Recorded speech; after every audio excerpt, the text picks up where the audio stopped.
Hey, how's it going? This is Coach Ruben with 24/7 Podcast. We're here with Coach Dave from Team Impact. We're about to sit down and really get into the true meaning of what Team Impact is, the impact that their organization has been having on the whole 7-on-7 culture in Arizona. So thank you for coming, Dave. How's everything been going so far? Oh, man. First of all, I didn't know when Jason set this up that this was with you. So I'm going to start by saying I think you do an amazing job. I think Team 24 is one of the best out there. I love how you do it. I think you guys do it with class. And, for us, like we just started really with the older kids. We always look to the other orgs to see like who we want to emulate. And I think you guys do it right. So I'm really honored to be here, and I thank you for that, man. I appreciate it, man. So I seen you guys on Twitter, on Facebook, different things like that, and I always like Team Impact, like where they come from, because when we first started, I think outside of they had a team called Those Guys back about 15 years ago or so. So when Team 24 first started, that was the only 7-on-7 organization. So then you start seeing all these kind of fly-by-night organizations that come in and, they're an organization this year, 2-3 years later, they're not. But Team Impact came on so strong, and I was like, where did Team Impact come from? So can you kind of tell me about where the name came from, what made you kind of start it up, like Sure. the development of it? Yeah, absolutely. So I was 23 years sports marketing professional and wanted to change my career. Team Impact Coaching Foundation is my full-time job. This is my business. This is my career. This is my livelihood. It started 8 years ago. My mother was an autistic school teacher for 35 years. She made a major impact on the world. I wanted to make an impact on the world. I'm not as gifted as her. The one thing I am good at is teaching football. So at the time, I was just a dad coaching kids flag football. My own son was going through the system. He was 5 years old, the typical story. And I felt that I was really connecting well with these kids. And I was using football as a mechanism to teach kids like life values. So that what I had noticing was a lot of the families and kids that were coming out of our programs, just our rec teams, this is like 2010, 2011, they were coming out better people. Like, wins and losses, great, but they were coming out better people. And that meant a lot to me. It made me feel like it validated, gave me confidence in what I was doing. So over the years, I've gradually left my professional marketing and brand marketing career. And I had a really nice sports marketing career. I signed Kevin Durant to his first deal, Chris Paul to his first deal. But my passion was with the kids, and it was with football. So over the years, Team Impact really started off with summer camps. And we would do these summer camps, football. We'd invite anybody. We'd have a lot of kids, 5 to about 12 years old, and they'd come from across the valley. And I was always floored how far these families would drive to be part of an organized camp. And I put a couple rules in place. No dad coaches. I was going to pay every coach and trainer that ever did anything for me. So from the start, I always ran it like an organization, an operation. I always kept myself separate from my own son. I always kept dad separate from. I always tried my best to run it the way that I think the parents wanted it run, so that it could be objective. I knew we were going to win at whatever we did, just because our process is so solid. Like, it's all about athletic foundation, athletic fundamentals, team. Our team spends so much time off the field, trying to make an impact in the community, helping with the homeless, just whatever. And I know you guys do the same thing. And that's, you know how that stuff works, Right. It just bonds you guys, So for us, it was always summer camps, training, personal training, group training, and then competitive flag football. So we kind of made our name in competitive flag football from 2015 to about 2018, which culminated with an NFL flag national championship, which is one of the biggest achievements you can have in that sport. There's another org that has been around much longer than us that kind of set the bar for us, which was Tucson Turf. And they actually originated out of flag as well. And we saw what they were doing in 7-on-7. And I got to admit, at first, I didn't think it was for us. The reason why is I wasn't sure that my style would resonate with high school athletes. I felt that I was better served as a youth coach. So at first I was really hesitant. So I just kind of helped push kids into other sevens programs. But ultimately, like a lot of pressure, the kids were like, oh, I want to wear that Impact. You know, I was like, all right, cool. So I had to learn how to make cool uniforms, which I'm still learning, right? But like, I guess that's the most important thing, right? But I was able to, you know, find good coaches, maintain my approach, and we just started to bring in all these athletes. And you know, last year, our first ever 7-on-7 open trial, we had over 100 athletes come out. Wow. We had, from the high school, we had 52 athletes from 31 high schools. And you know how this is, like, it's not about ego, but it's you need validation and affirmation when you're trying to follow your vision. Right. So it's not about like ego, but it's like you just need once in a while to just know you're down the right path. So when you get that praise, you know, like, it feels good. It feels like, okay, you're going out, and then you can adjust, right? If you're just getting beaten down all the time, you know you're doing something wrong, right? Right. So we were getting a lot of positive affirmation. Even teams we had that weren't winning, we were just getting so much, hey, this is exactly what we're looking for. My kid's developing. And then I started to track how these kids were doing when they went back to high school. And I was like, oh my God, these kids are like Brayton Silbor, who's probably the best 2022 quarterback in the state. At Chaparral, winning the 6A state title. Man, I've coached that kid since he was 9. I remember when he played for me the first time, he played safety because we had 4 quarterbacks on that team. He didn't want to play. He was like, you know, the kid who played above him was Hunter Cronengold. He's over at Sunrise Mountain. And then my son's starting over at Central. And Luke Huago is starting over at North. I mean, you got 4 varsity starting quarterbacks that played on our 10U flag team, right? Like, so when you start seeing that shit, you start to validate that I must have done something right. You know, like. So let me ask you this. So you said that you guys was originally developed in flag. Yes, sir. So what would you say the biggest difference from flag to 7-on-7? Both are great sports. They're different sports. Right. The two major differences in how I sell people to go from flag to sevens, because I think kids, as soon as they can, should make that move. Okay. So once they're able. The first is you get to work on the wider field. The flag field is 30 yards wide. The tackle field, 7-on-7 field, is typically 52 yards wide unless you're at a girly tournament. Sometimes it's 40 yards, right? But like it's supposed to be 52 yards wide, right? I'm just messing with you. But and I think that's huge for the athletes, especially the shell players, to get used to that. Your corners, your safeties. It makes a huge difference in your footwork patterns, how you run your routes, quarterback's timing, quarterback's arm strength. The second sell on 7-on-7 is the physicality at the line. You know, in flag, it's illegal to like really get your hands on somebody and press them and jam them. I think that physicality in sevens, when done right, is a good introduction for young kids into the fact that this is a physical sport. And I really love in sevens that when that ball's in the air, the refs are like, look, man, it's, you know, it's whoever wants it, you know? So those are violent collisions, which again, I think that just gets kids used to, you know, what they're about to get into. In flag, you're going to get called for that stuff. Right. So I noticed this or not, I want to get your opinion on it. So we participated in a lot of 7-on-7 games. So you have a lot of teams that come out there and like, you know what? This is what we have to do to win. We're going to play man across the board. I mean, formation that they never would do in a high school game, but they know because their athletes are just bigger and better, that's the way to win. Yeah. Where do Team Impact draw the line? Do you guys say, okay, you know what? Even though this is not going to translate until Friday nights or Saturday nights, but we're going to do it to win? Or is this more about teaching them things that's going to actually translate to the field on Friday and Saturday nights?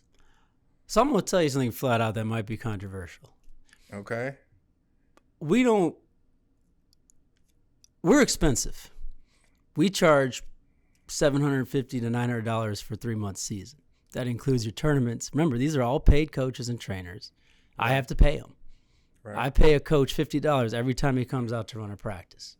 You do the math, right? Right. As a result, there are certain athletes I don't get. they're, those parents are looking for that are like, oh, my son's special. I ain't going to pay a dime for 7. Like, now we have a whole 501c scholarship program, but I make those parents prove to me that they deserve it. Right. So don't you be showing up with $200 Nike cleats asking for a handout, right?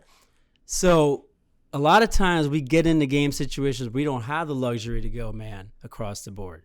We don't have the luxury to throw a 50-50 ball. We are, in my opinion, one of the best schematically run offenses in 7-on-7. The way we run our concepts, it all translates to tackle. We always attack the outside shells. We very rarely will work the backside dig. We very rarely will have a quarterback, we'll give them a check down. Now, I'm not going to lie. If the score is close, you're trying to win, you're going to do that little handoff play. You're going to do I get all that. I'm not berating that. And when you win, you play more. So it's worth winning, right? But we never really have had that freedom. I've had great athletes, but usually it's like the quarterbacks, the slots. Our team makeup's actually a lot like your team makeup. Right. It's like hardworking kids coming from all over, but there's not a lot of that street ball. There's not that if your team's not on, you're going to lose. Right. Like, you can't go 1st and 10, 2nd and 10. Oh, 50-50 ball, we got it. Like, that's not. Yeah. That doesn't fly with us.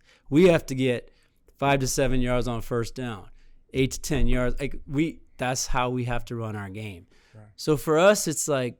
Well, I don't agree with that. I think we played you guys one time, and you had a quarterback, and I'm like, I think score was 43-42, and by the time we scored, I take the team back, I look at my playbook, I look up, oh, you guys back on offense, they scored again.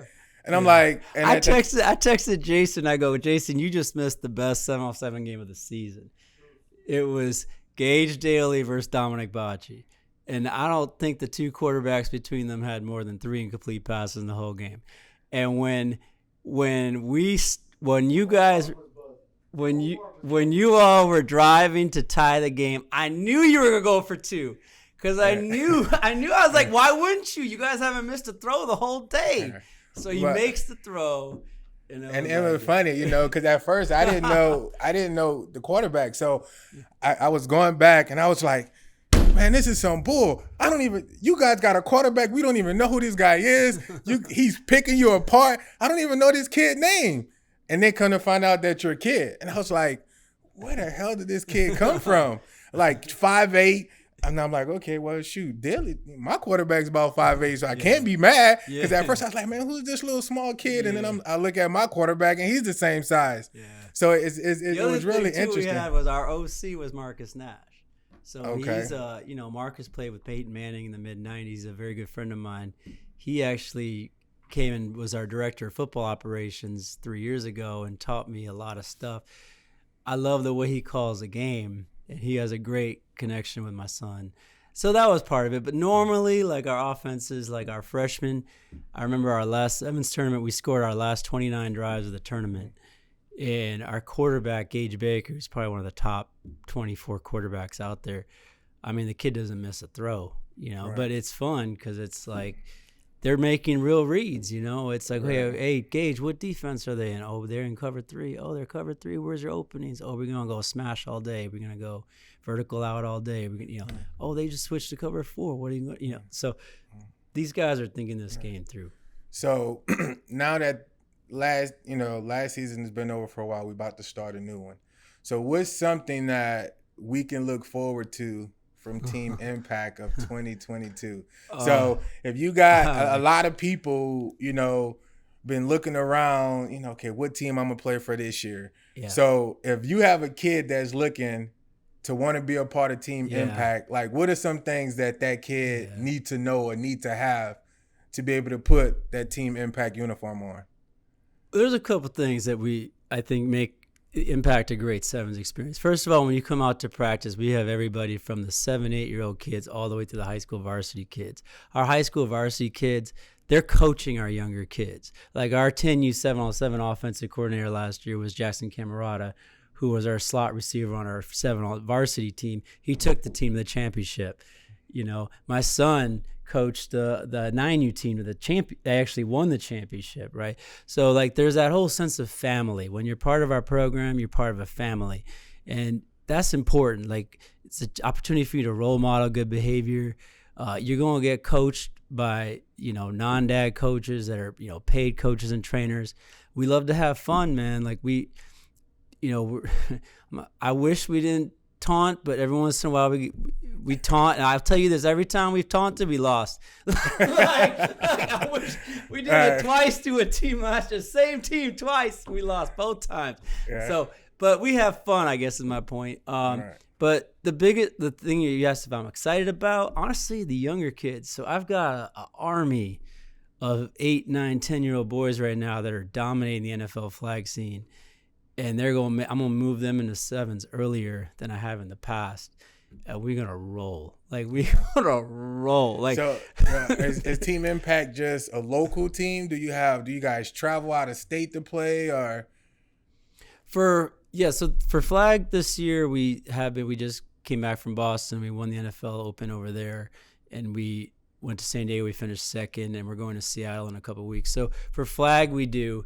For 7s, we haven't found the tournament that we want to do yet. I feel like Pylon is too expensive. I don't want to go to the parents and try to break up $1,000 across. I mean, but if I can find out-of-state 7s tournaments where it makes sense financially for the families, I think I'd like to take the team. I really wanted to this year. I thought our varsity would have done okay. We had a group that came in from Chandler High School that really elevated our play, and I thought we could have competed, but you know, it's tough with the high school kids, as you know. It's like tough getting them to come to practice. It's tough. So I don't know. I think we're going to stay local. I hope we get enough to have a good high school team. I know we'll have a great freshman team. I know we'll have a great middle school team, 12U, 10U, and like I said, watch out for that 8U, 9U, man. They have a couple good ones, man. I talked to Jason. You know, Jason's over Red Zone, and he said that they have about 3 or 4 tournaments that they're gonna do out of state. I think Las Vegas, Denver. Yeah. We were going to last year because of COVID. Yeah. Right. So I actually had paid. Yeah, that's why I did that whole thing with you. I think we were, because you were gonna do. Yeah, that actually got me excited, because then I was like, okay, you know, now we're not paying. We have 12 cities this year. Oh, that'll be awesome. Yeah. And I think like those high school kids, man, it's fun. Okay. You know. Yeah. So before I let you go, I have one big question, and I see this a lot on Twitter. I see it a lot on social media, and I want your opinion on it. Sure. I see a lot of coaches out there say 7-on-7 is not real football. So as marketing, as being a coach and things like that, what is your opinion? Do you think 7-on-7 is real football or not? Yeah, I love this question. And I think my answer might shock you. Who cares? Because at the end of the day, it's a really fun damn game, and the kids love it. I mean, look, I love table tennis. I love tennis. Right. I love flag. I love tackle. It is not tackle. Right. It is not flag. It probably won't prepare you for tackle in a lot of ways. In some ways it will. But probably for the most, that's kind of an oversell when people say that, I think. It's a personal belief. But it is a hell of a fun game. It is a hell of a fun game. And to me, it's like, that's just pettiness. There's a lot of pettiness out there. I see it all the time on social media. That's just pettiness. You know, who cares? If I was a high school coach, I would be so happy that my kids are staying out of trouble in the off season, grinding and competing at a game that's relatively close to the skills that they're going to need. And if they were doing it in basketball, I'd be just as happy. But most of these kids, and you know this, they don't got nothing.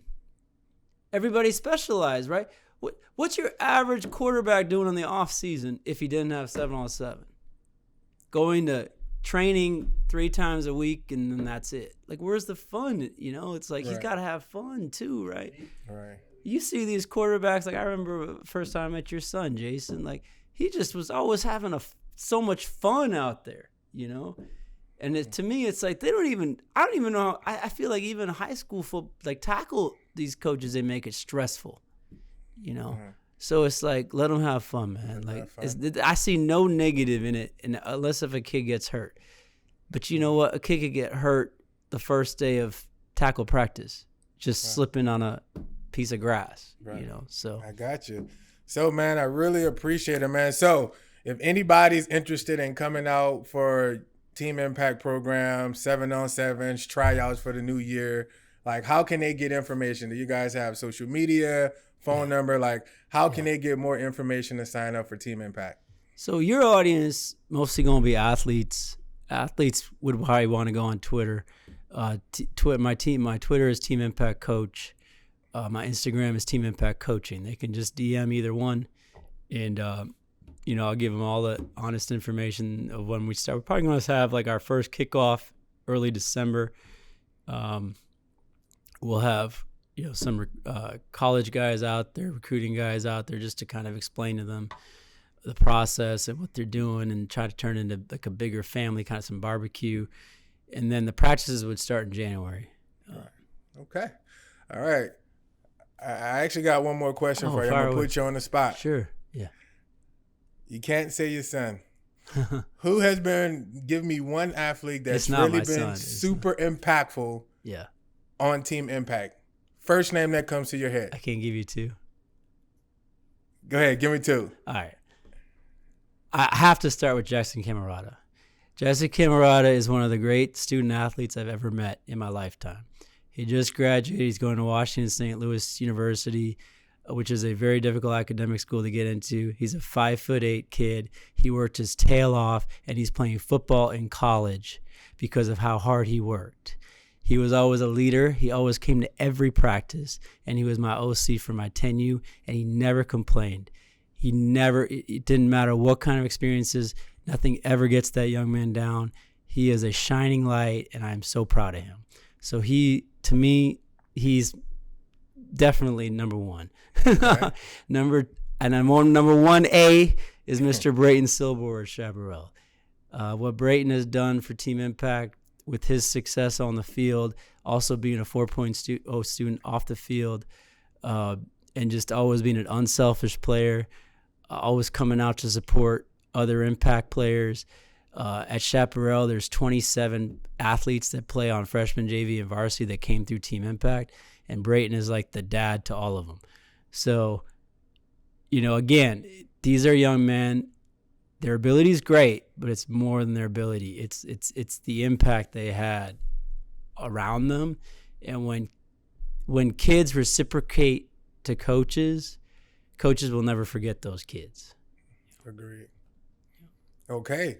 Well, man, thank you so much. Yeah. You give it here, Coach Dave, and definitely we'll be reaching back out. Hopefully, when it get closer to the season, we got a scrimmage. We got a scrimmage. You got to come talk about your new roster. Warn me out who you got coming. All right. Yeah. All right.